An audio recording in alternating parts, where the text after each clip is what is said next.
વિદ્યાર્થી મિત્રો, મારી યુટ્યુબ ચેનલમાં તમારું હાર્દિક સ્વાગત છે. આજે આપણે ટેક્સેશન 2 ની અંદર મૂડી નફામાં આગળ જોઈએ તો ઉદાહરણ 6 જોઈશું. ઉદાહરણ 6 ની અંદર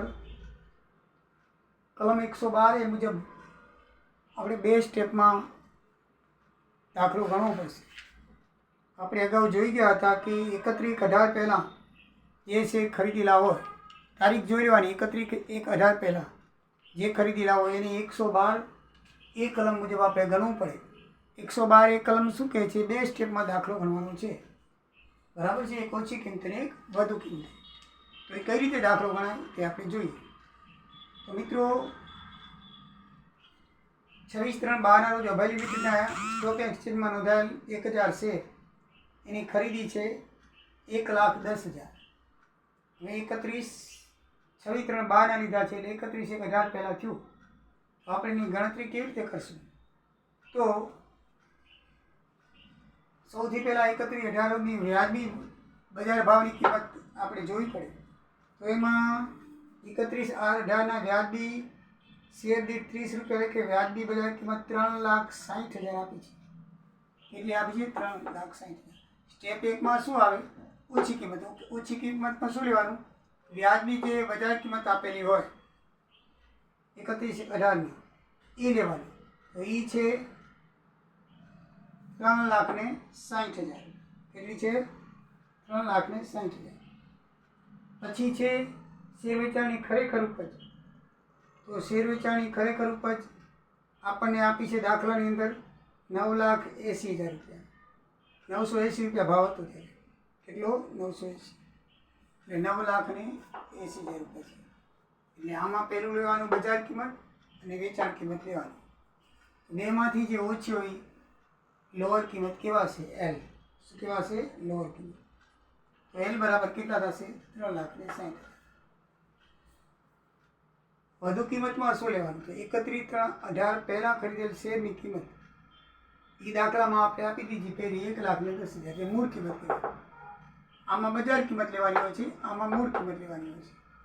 આમાં બજાર કિંમત અને વેચાણ કિંમતનો ફેરફાર તફાવત છે, મીન્સ કે ઓછી કિંમતમાં.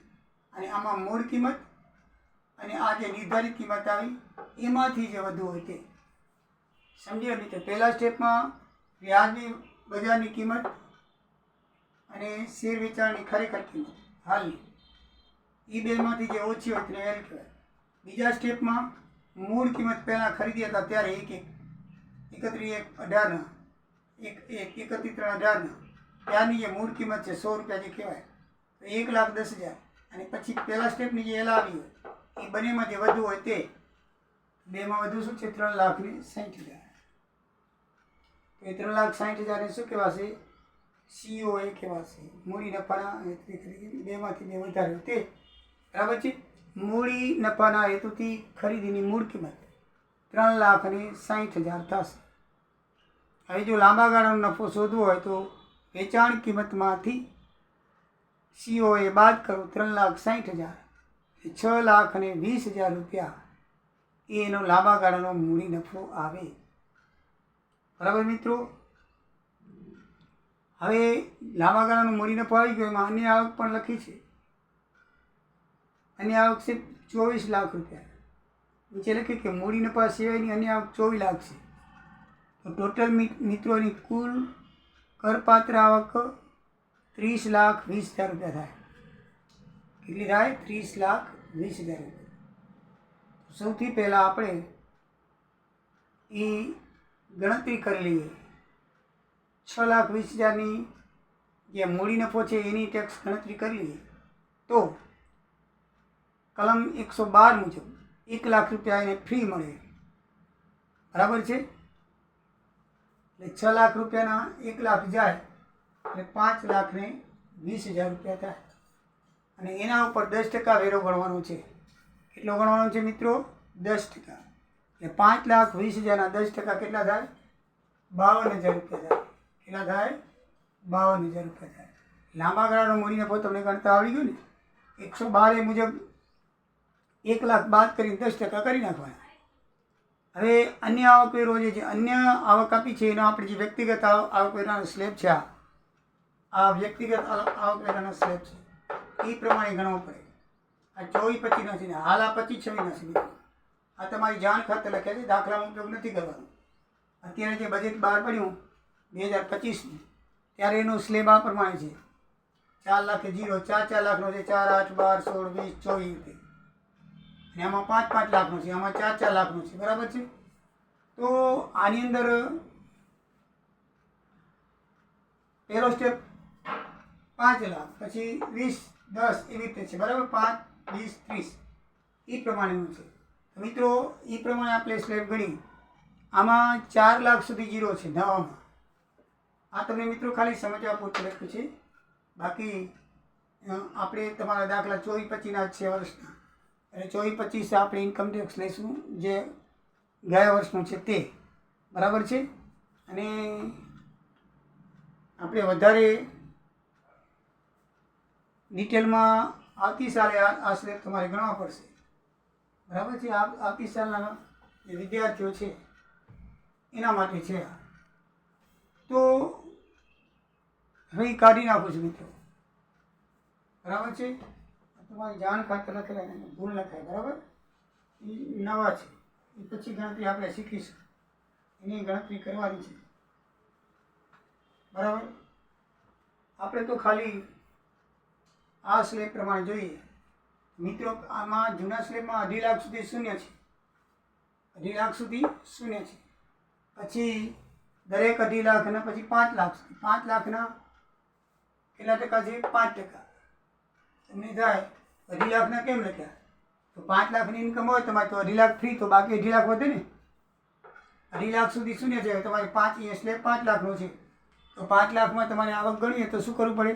પહેલાં 2.5 લાખ બાદ કરી દો, એટલે 2.5 લાખ ઉપર 5% આવે. 5 લાખ ઉપર 5% ના આવે. તમારી આવક 5 લાખ હોય તો 5% નહીં ગણવાની. એમાંથી આગળનો સ્લેબ બાદ કરી દેવાનો. એટલે 2.5 લાખ ઉપર 5% એટલે કે 12,500 થાય. બરાબર છે મિત્રો. પછી 10 લાખનું છે, તો 10 લાખના 20% નહીં લખવાના. આગળનો સ્લેબ બાદ કરી દેવાનું 5 લાખ. એટલે કેટલા ઉપર લખવાના? 5 લાખ ઉપર. 5 લાખના 20% કેટલા થાય? 10,000 રૂપિયા. અને પછી તો 10 લાખથી ઉપર છે એટલે 30% લેખે લખી નાખવાનું. પણ આપણે વપરાઈ કેટલા ગયા? તો 2.5 ને 2.5 ને 5, 10 વપરાઈ ગયા મિત્રો. 10 લાખ સુધીના 10,000 રૂપિયા થઈ ગયા. બરાબર છે મિત્રો. હવે આપણી આવક છે 2,24 લાખ રૂપિયા. એમાંથી 10 લાખ રૂપિયા ગયા, બાકી રહ્યા 14 લાખ રૂપિયા. એટલા રહ્યા 14 લાખના 30%ના દરે 4 લાખ ને 20,000. ટોટલ તમારી ઇન્કમ 5,32,500 વેરો ભરવાનું થાય. એટલે આ થયો લાંબા ગાળાનો અને આ થયો આપણી અન્ય આવકનો. એટલે ટોટલ તમારે 5,84,500 ચૂકવવાના થાય. એમાં 4% સેસ નિયમ છે. તો 5,84,500ના 4% હેલ્થ એન્ડ એજ્યુકેશન સેસ. બરાબર છે. એ તમારે લાગવો ફરજિયાત જ છે. અત્યારે પણ છે, નવા ટેક્સમાં આમાં પણ છે. એ લગાડો એટલે તમારી આવકવેરાની કુલ જવાબદારી 6,07,880 થાય મિત્રો. તો આ પ્રમાણે તમારે આવકવેરાની ગણતરી મિત્રો કરવી પડે. લાંબા ગાળાની આવકવેરાની ગણતરી એકદમ ઇઝી છે. 112 કલમ મુજબ 1 લાખ બાદ કરીને બાકી વધતી રકમ ઉપર 10% લગાવી દો. એક જ સ્લેબ આવડી જાય. બાકી અન્ય આવક હોય તો આ પ્રમાણે સ્લેબ વાઇઝ તમે ગણી એમાં લાંબા ગાળાની મૂડી નફા ઉપર એડ કરી દો એટલે તમારી કુલ આવકવેરો આવી જાય. તો મિત્રો આમાં તમને ખબર પડી ગઈ હશે. ચલો આવજો. જય દ્વારિકાધીશ, જય સિયારામ. બરાબર છે મિત્રો. હવે નેક્સ્ટ જે પ્રકરણ છે એ પણ આપણે હમણાંથી શરૂ કરી દઈશું. આ ભલે પ્રકરણ ચાલુ રહ્યું, આનો પણ દાખલો ગણશું અને નેક્સ્ટ પ્રકરણ પણ નેક્સ્ટ વિડીયોમાં ચાલુ કરી દઈશું, જેથી તમારી પરીક્ષા નજીક થાય એટલે તમને વધારે કંઈ આવડી શકે. જય સિયારામ, જય દ્વારિકાધીશ.